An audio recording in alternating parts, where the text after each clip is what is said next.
Hello and welcome to today's podcast. I'm Susan Guthrie, your host, and today we're joined again by Heather Locus, one of my friends here in Chicago. Hi, Heather. Hello. So Heather was here way back in the beginning of Divorce and Beyond, helping us with all of the financial issues to consider when negotiating your divorce. That was a very popular episode. I will put a link to it in the show notes. But I asked her to come back because, frankly, when you can get someone with Heather's level of experience in the world of divorce finance, you grab her and ask her to come back on whenever you can. So I very much appreciate you taking the time, Heather. Thank you. It's my pleasure. It's really fun.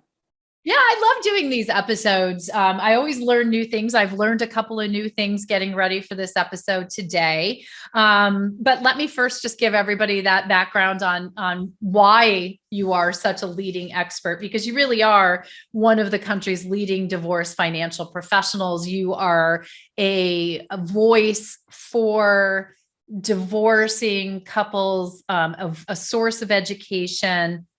And you help people nationwide, especially as they're going through divorce. You are one of the owners at BDF Private Wealth Management. And although you're located here in Chicago, you guys work with people pretty much everywhere, don't you?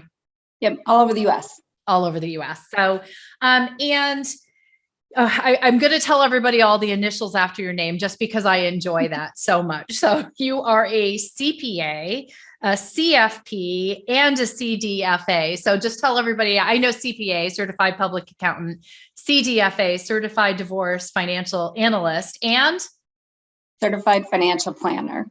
Okay, folks. So she's got them all. Is there another one? Did I miss one? No, I mean, those were the key designations and they do each have their own role. But as you all know, I think part of what helps me so much in helping balance those tax, legal, and financial issues with the emotional component is the combination of the executive coaching and collaborative training I've had, the divorce mediation training I've had through Northwestern, as well as being through it personally and being scared to death, holding my financial statements in my purse, being up at night and all of that. So the combination of the technical training, the personal experience, and living it, for more than a decade is definitely helped. And then obviously, as we all know, helping families professionally is the best experience to help others make smart decisions in advance. Yeah. Well, and that's, I've just taped a few other episodes today as well. And sort of a common theme in what we've been talking about is, that once we've all been through this experience, and you mentioned, the fear that sometimes surrounds this, even if you are a leading financial expert or divorce attorney. I remember being very nervous about my future, even though I was a divorce attorney going through a divorce. So you do a lot beyond working with clients to support people and provide information. I just want to mention you've written a new book. This one is available for those who are watching on the video. I'm holding it up here.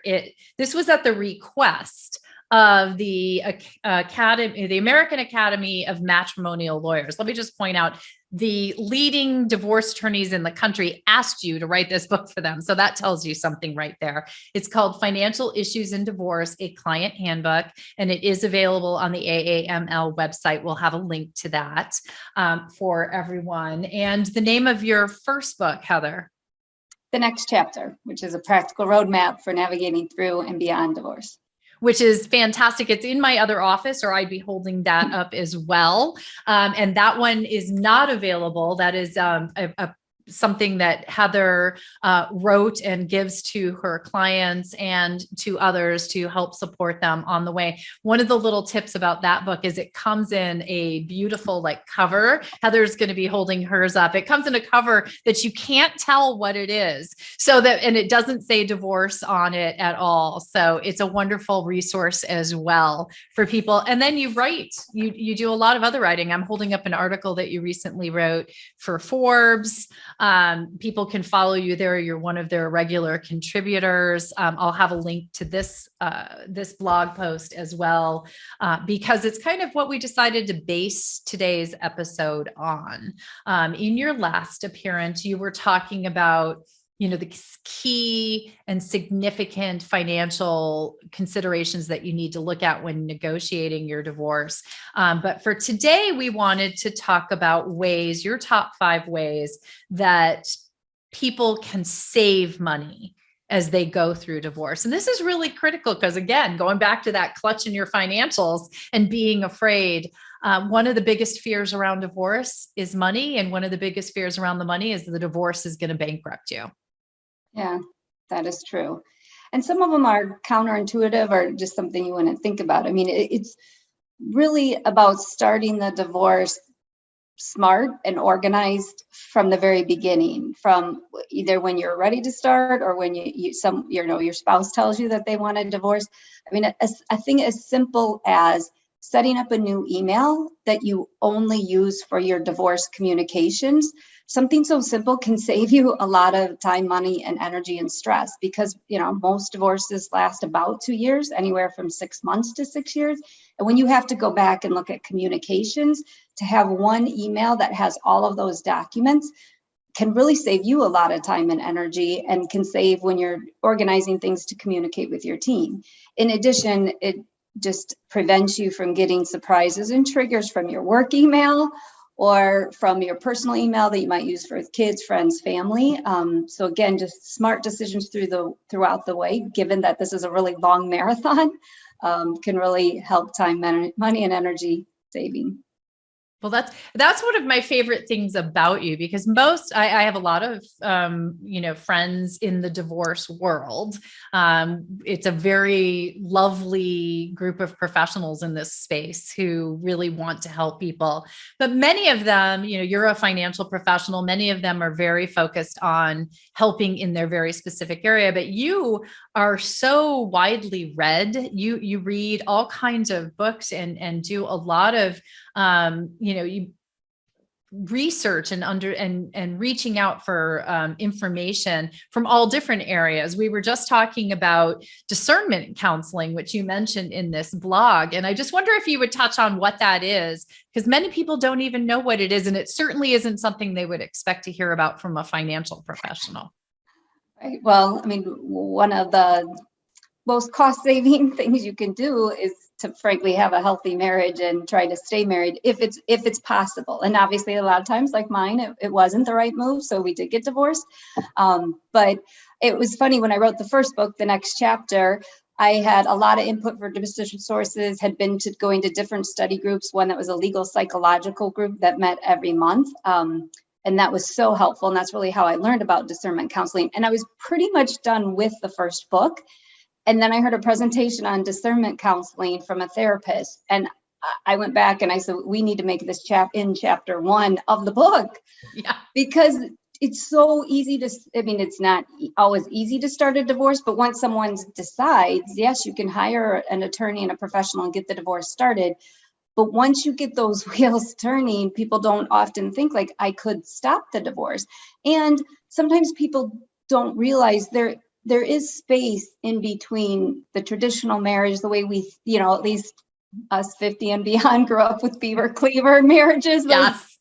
Traditional marriages, and divorce. There's a whole range of what might work for people. And so discernment counseling, in my opinion, is such a cool concept, because it's designed not to fix the marriage. It's designed to pause and say, is working on our marriage the best choice?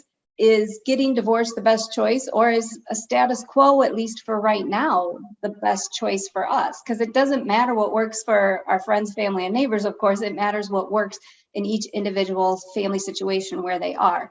And so discernment counseling is a very discrete process. It's 1 to 4 sessions, again, not to fix the marriage, not to figure out what happened in the marriage, but to say, this is where we're at, and is our best strategy going forward to both get, we both agree we should get divorced. Should we work on the marriage, or should we just keep the marriage the way it's going?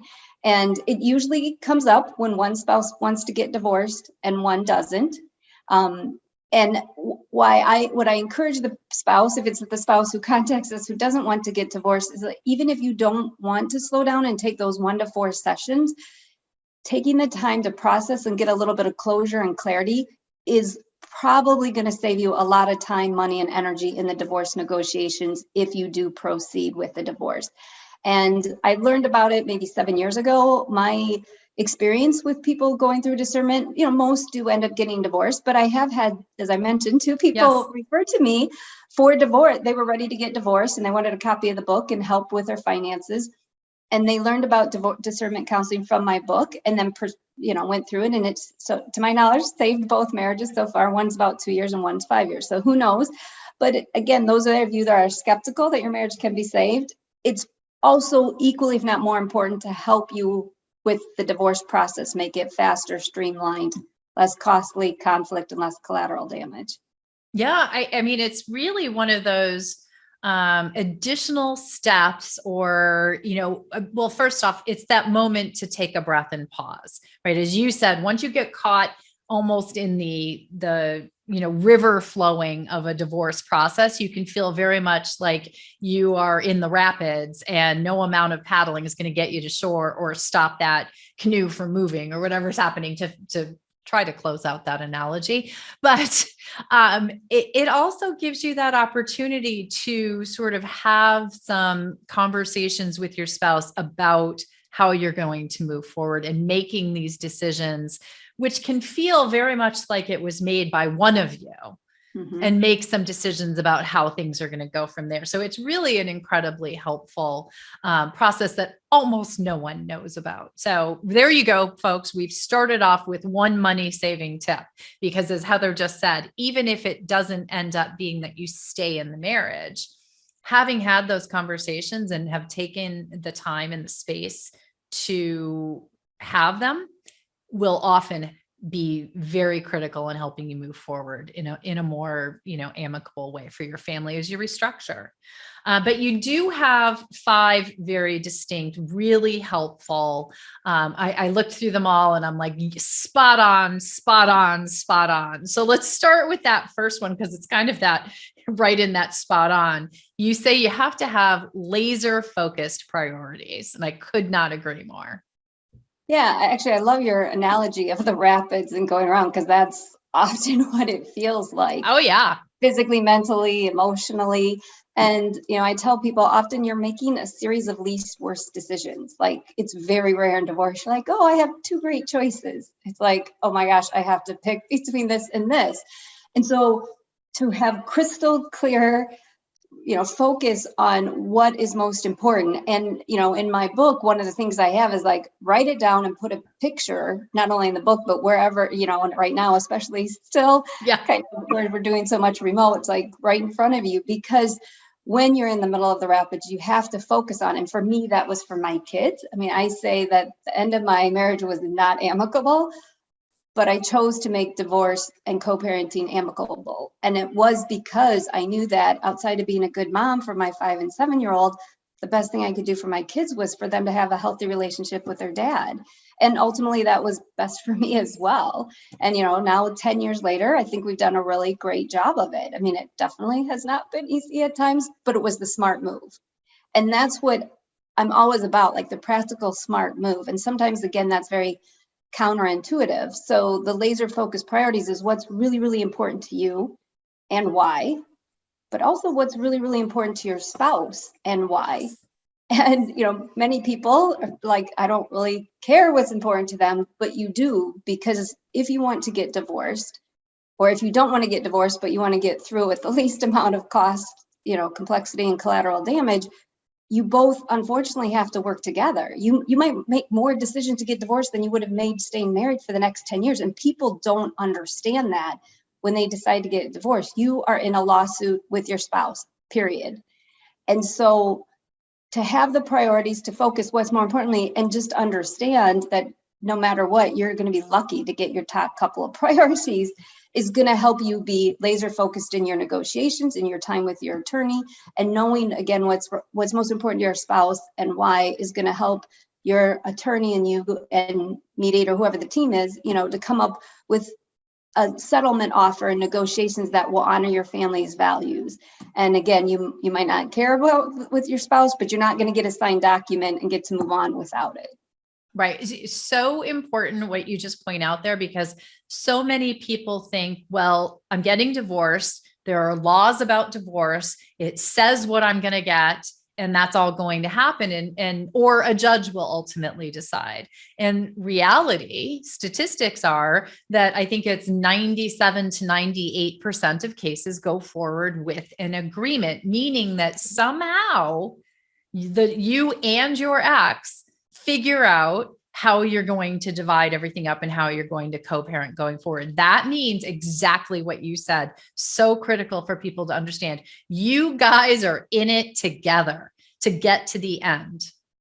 Exactly. And I think your point is somehow you decide together. And unfortunately, when cases aren't amicable, which is more often than not, even though, as you say, 97, 98% settle, so often they settle not because they, made a nice agreement, but because somebody got so fatigued in the divorce that they almost gave up. And that's a big role that we play, is helping the client through the process, not let the divorce fatigue, let them sign a document that hasn't at least thought through the finances and made conscious choices about it.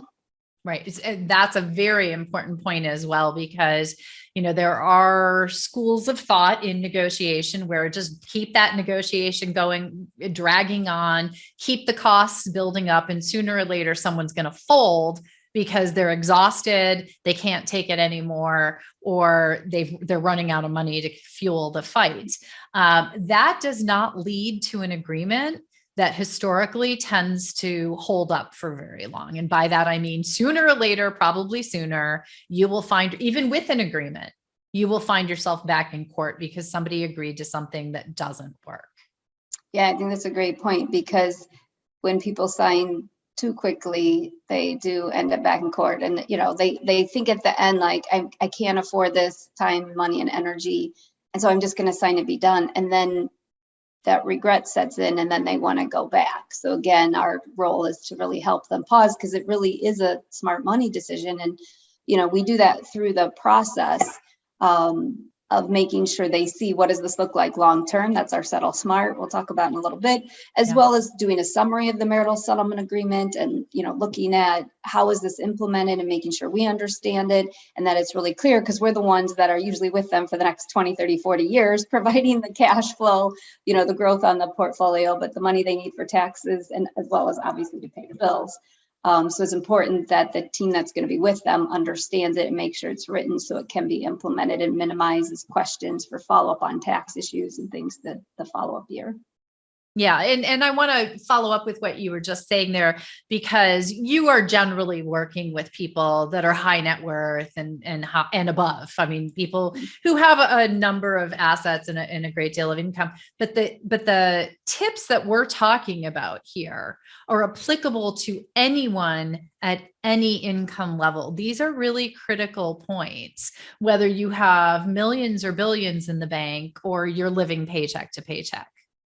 Yeah, and I mean, the books came out of the fact I created a webinar about 7 years ago, because we do work with high net worth families, but I wanted to be able to help so much more, so many more people we couldn't take the time to meet with and help individually. And so I created a webinar, and that led into the book and the other content. That's why I write for Forbes, is to give the information and the education, so people, could do it on their own with their attorney if they, read the information. And, one of the things, number one, as you said, was have laser focused priorities. It's not hire the right team that I have as your second step. And the reason is because taking the time to get education when people can, like hopefully listening to this podcast, and ideally organizing their finances, is going to save them money when they go to interview attorneys, mediators, other professionals, because no matter how much the professionals want to help, I mean, divorce ultimately is about parenting time and finances.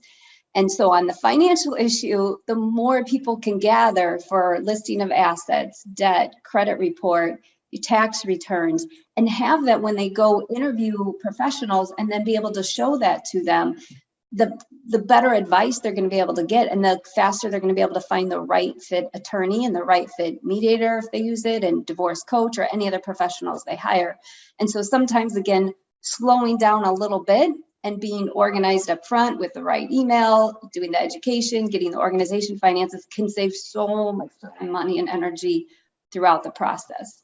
It's really an important point. And it's funny, the episode just before this one was with Alex Beatty, and she and her partner have created something called Divide and Thrive Planner, which essentially walks people through in tiny bite-sized baby steps, what they need to get, where to put it, how to collect it. And so it's, I just finished taping with her, and it's exactly what you're saying. You can save yourself so much time and money by, you use the magic word, getting organized. And it's not just like having your stack of papers in front of you. You got to get it organized in here. And if you can't, that's when you start, and even once you do, that's when we step into that second tip that you have, which is assembling the right support team. And I love that you have the word right support right in there. What do you mean by that? Yeah. And I mean, it's so hard to know. I was really lucky that we found the right team up front, but people need to, again, think about what they really, really want and have those priorities, and then find the attorneys that are the right fit and other professional members. And why I'm saying that is, often mediation can be just a great fit for people to have that mediator that helps them, the two spouses talk about what's most important to make the agreement, values and how are we going to separate assets and income and parenting time. And so if they can work with that together, either through mediation or collaborative divorce, that's ideal.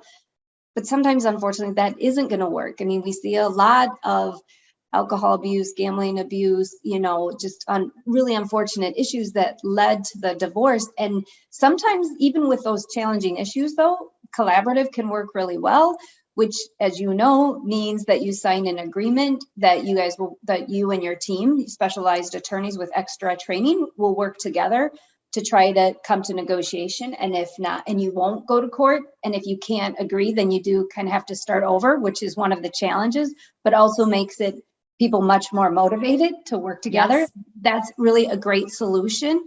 When, there's a huge disparity in terms of knowledge and somebody always needs their attorney involved.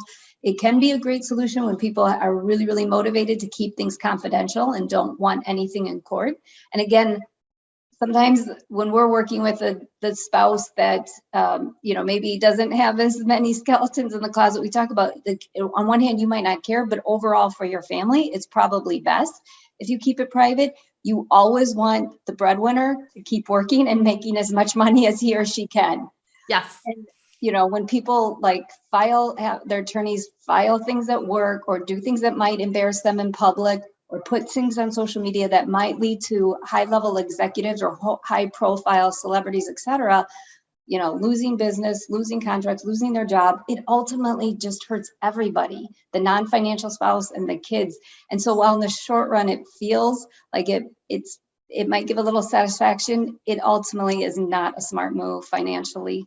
Oh, it's in so many ways, it's not a smart move. I have had clients or had cases where one of the parties will call someone's boss and say, did you know my spouse is sleeping with your secretary? Or people will do things in the heat of the moment. And we understand there's a lot of emotionality around this, but that honestly only end up hurting not only you, but your entire family, and raise that conflict level that's already kind of high because they just had an affair with their boss's secretary. To the umpteenth level. So and they don't think about when they lose the job, then there's no spousal support. There's less no healthcare, right. Difference in healthcare benefits, lots of issues. And unfortunately, there are some cases that people can't mediate or do collaboratively, and they do have to go full force through the traditional system.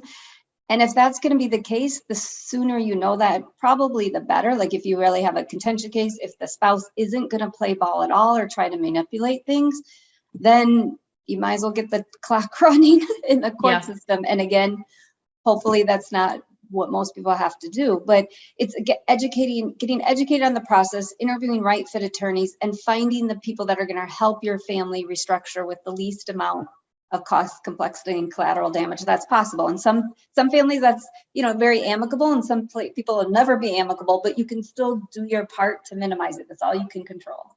And that's the key right there. You can only control yourself, and you can make the decisions for you that are going to work for you, but not making those decisions based upon hurting somebody else or getting back at somebody else.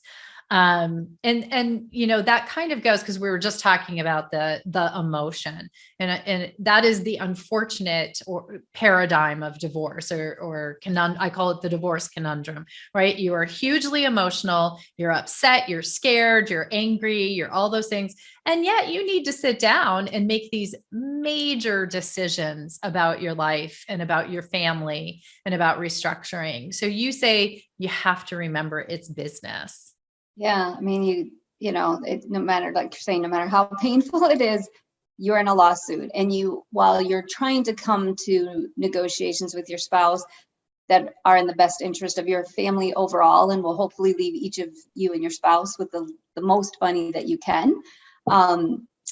You just have to remember that it's business during the emotion. And remember, again, like with your professionals, they need to understand what's going on. It's really important to have your attorney and any other professionals involved understand big picture, the dynamics, but you also want to understand that every email they read, every text, every call, every meeting, they need to charge you by the minute. Like, that's the business of it for them and for you. And so again, to be organized, to pause, to be thoughtful, to write an email, to have bullet points, to put the most important things, and but to not hold back information. Like, you don't want to be penny wise and found foolish, and not tell them things that are going to help them get through the negotiation. So it's always keeping in mind, again, like, this is a marathon. How do we get to the 26th divorce marathon mile the smartest way, saving our energy, but being really thoughtful through it.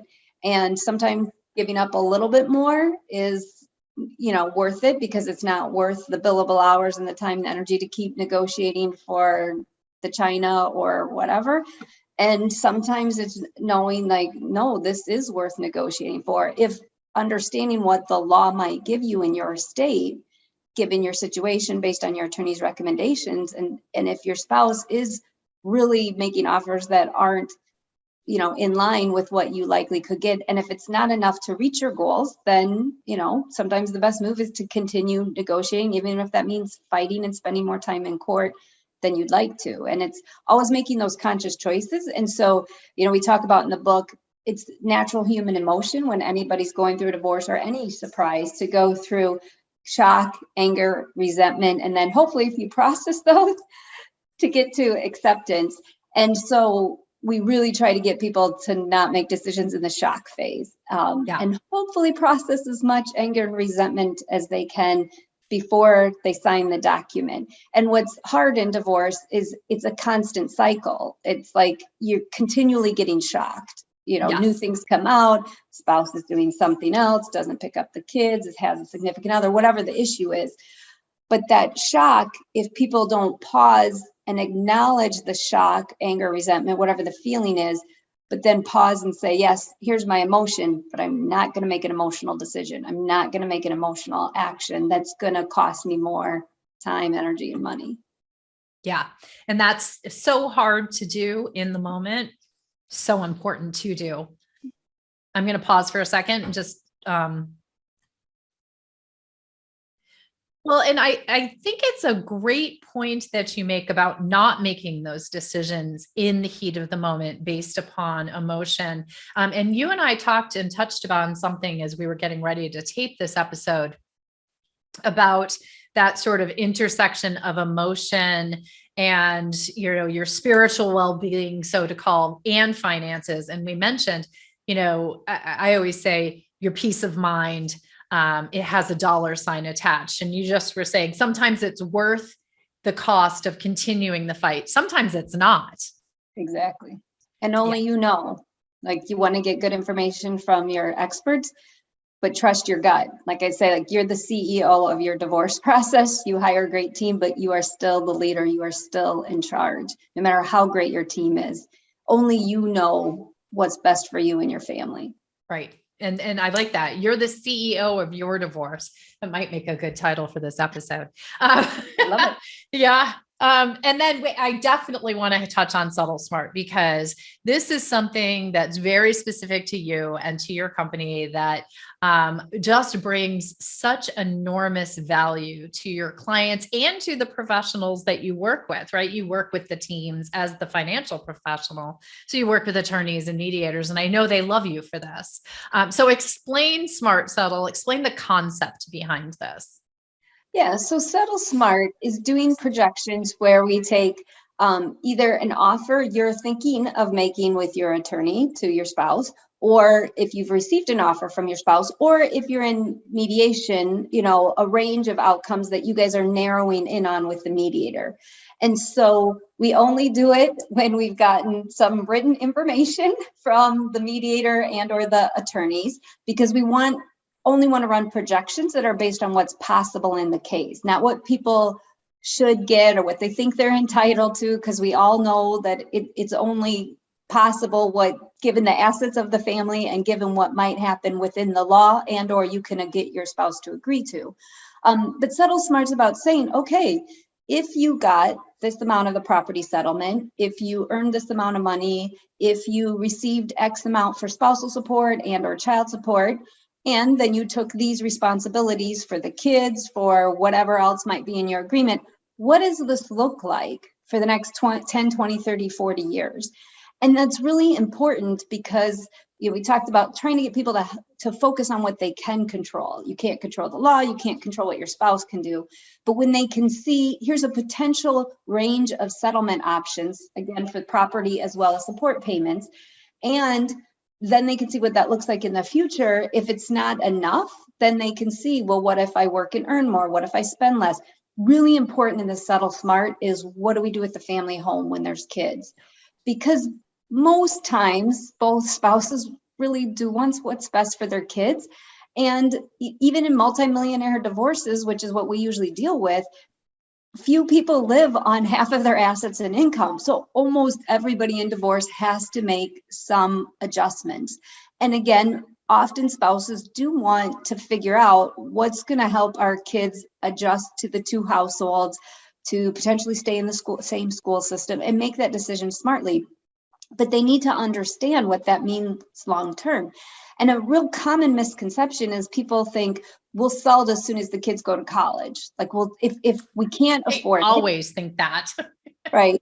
If we can't afford it, we'll just get them through high school and we'll sell. And honestly, sometimes that is the right choice, but sometimes it's not, because what people don't think about is while your child support tends to end, when they go to college, they may have some child agreement.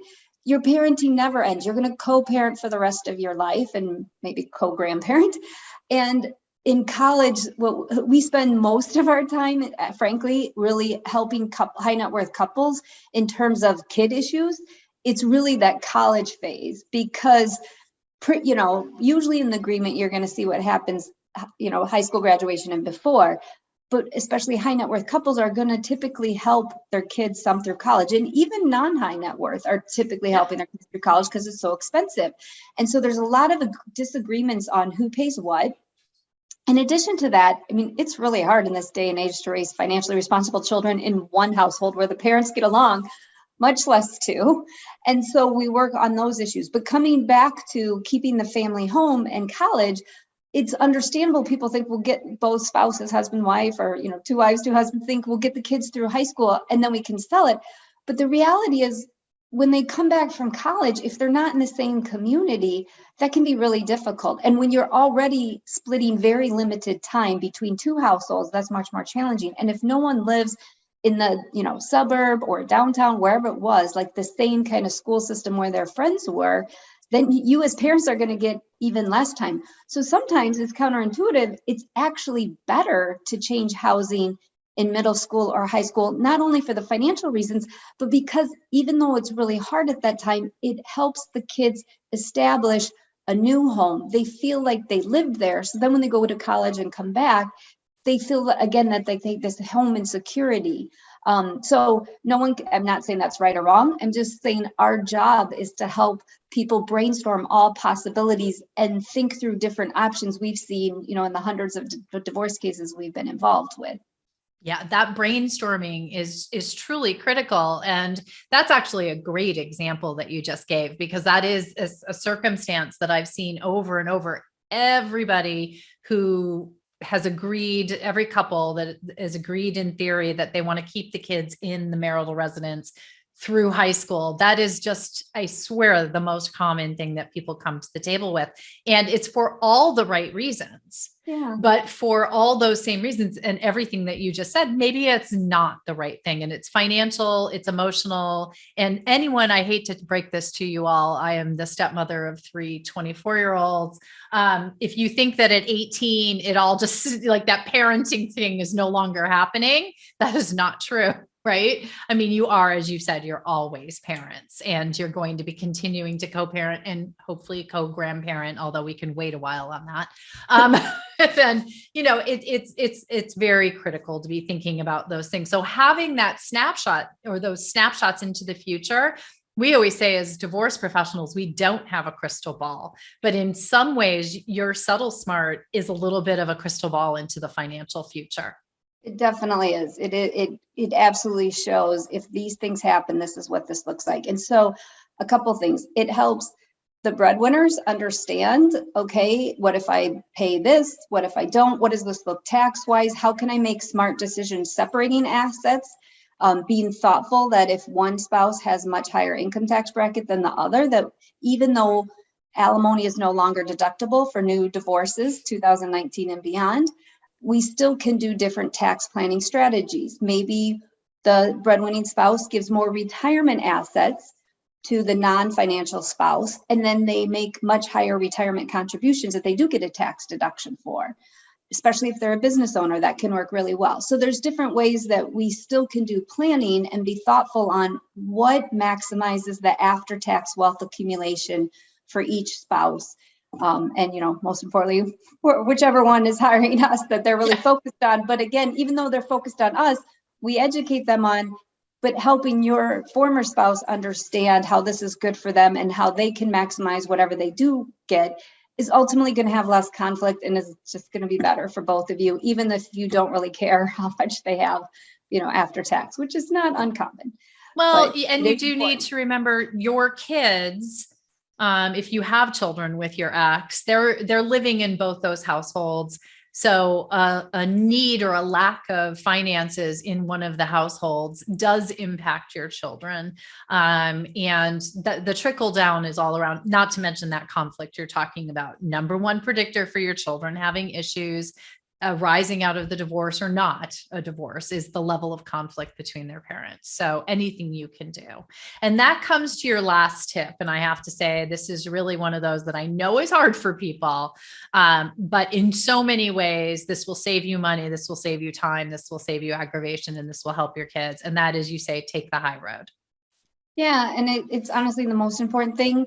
You can't control what you walk away with a divorce, but you can control how you act during the divorce and walking away with dignity and having grace, with the people involved. And if you can walk away with that, even though nobody's going to do it perfect, I definitely did it, but I thought I did a good job, for the next 10, 20, 30, 40 years, even if you're not happy with the divorce settlement and no one is happy. It's like trying to minimize how many things you're unhappy and how often it comes up. Yes. But if you can come back to, I did the right thing, I didn't make emotional decisions. I did acknowledge the emotion. I did process the emotion, but I didn't make emotional decisions. I always was respectful, truthful. Then you'll know you're walking away with dignity and grace. And that's what's going to set you up for the best next chapter. And I mean, that's what we're really all about and trying to help people, focus on through the process and beyond. Yeah. And beyond. I love that. But that's such a critical thing. I always say the most expensive words in any divorce are, but it's the principle of the thing. If you want to die on that sword, if you want to argue over the principle and the details, as opposed to taking that high road at times, you are going to pay more in money, and you are going to pay more in emotional cost, either for you or your kids or your whole family. Yeah. And I think too, it's looking at things, they're not mutually exclusive. It can be about the principle and you can make your point and you can still make a smart decision to quantify and say, I've said my piece. I said what I think the principle is, and I'm going to make the smart decision from a financial perspective and a life decision to move on. Yeah. So it's so much. I mean, I always call them the gold nuggets of an episode. There are so many gold nuggets in this episode for people that, if you can follow these, if you can take these to heart, you really can save money as you move through the process. There is no way to get, I have a video on my YouTube channel. Can you get a free divorce? No, there is no free divorce, but you can drastically minimize both the financial and the emotional cost and keep in mind, Heather is one of the leading financial experts in the country, and she has hit on emotional aspects of divorce because that's how entwined saving money and, saving your emotional well-being are. Exactly. And my last comment on that, because I'm a business owner, as well as a parent. And when I was going through the process, it's like every time we're negotiating, we're paying $1,000 plus per hour. And it's like, I can go make that money in my business. Like, the distraction of what it takes from your breadwinning is significant, as well as the distraction that it takes from your parenting and that precious time with your kids. Yeah. All of the above. Great nugget to end on, Heather. So let's make sure everybody knows how to get in touch with you. And then you have a couple of really helpful checklist handouts that you're willing to give to people. Yeah. So the best way to get a hold of me is by email. My email is my first initial last name, Locus @ B as in boy, D as in David, F as in Frank, LLC.com. Locus @ BDFLLC.com. You could also call or text me. People rarely call, but lots of texting at 312-312-2144. That's 312-312-2144.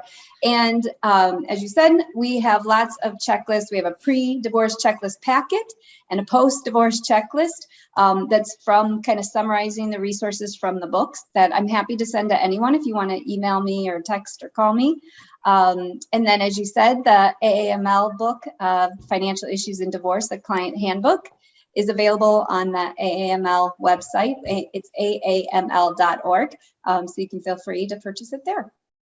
Well, thank you so much. And I know, everyone out there, this is, these are really the top tips from the top person to help you actually save money. I actually always tell people when you hire a financial professional, people are always like, well, isn't that going to cost me more money? I think you can see here where if you hire the right financial professional, you are going to be spending money and making more money than you spend with the right person. So Heather, thank you so much. Thank you. It was a pleasure. It was super fun.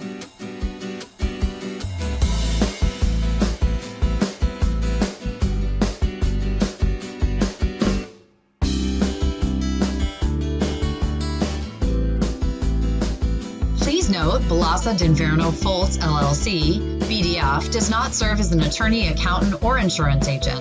BDF does not prepare estate planning documents or tax returns, nor does it sell insurance products. Please see the important disclosure information in the notes of this podcast. BDF's current written disclosure statement discussing advisory services and fees is available for review at www.bdfllc.com or by request.